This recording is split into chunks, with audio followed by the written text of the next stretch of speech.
Day 180, the cost of being early. This is my third day reviewing notes on Henry Ford's early years at Ford Motor Company. He had many flaws in life and in business, so I'm not holding him up as perfect, but his willingness to take extraordinary risk to pursue what he believed could be is what I find inspiring, especially someone trying to improve and pursue my own dreams in life. One thing keeps surfacing in these notes. Ford was willing to be seen as wrong, naive, or foolish for a long time. That comfort with being misunderstood early set him apart. Consider what he faced. Automobiles were considered unreliable toys. Horses were trusted, embedded in every part of society. The infrastructure did not support cars. Most people believed automobiles would remain a niche product at best. Ford's early companies failed. Investors doubted him.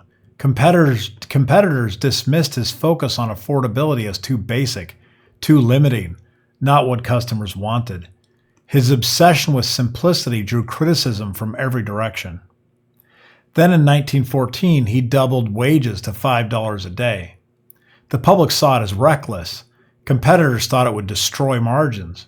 But Ford believed better paid workers meant a more stable workforce, and those workers could become customers in the future.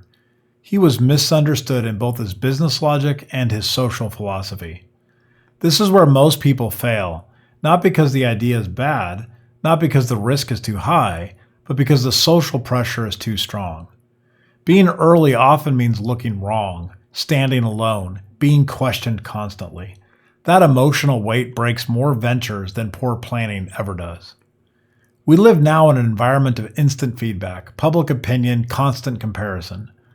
Most people optimize for being right now, being accepted now. Ford optimized for being right later. If you need early validation, you'll avoid meaningful risk. If you can tolerate being misunderstood, you gain freedom to act. I keep coming back to two questions. Am I avoiding something because it might look wrong?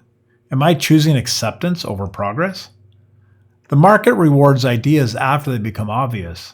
The risk taker lives in the phase where they are not.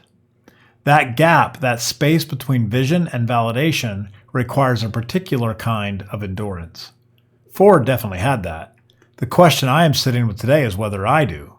Whether I can hold steady when the feedback says I am wrong, when the path looks foolish, when standing alone feels too hard. The answer matters more than I want to admit.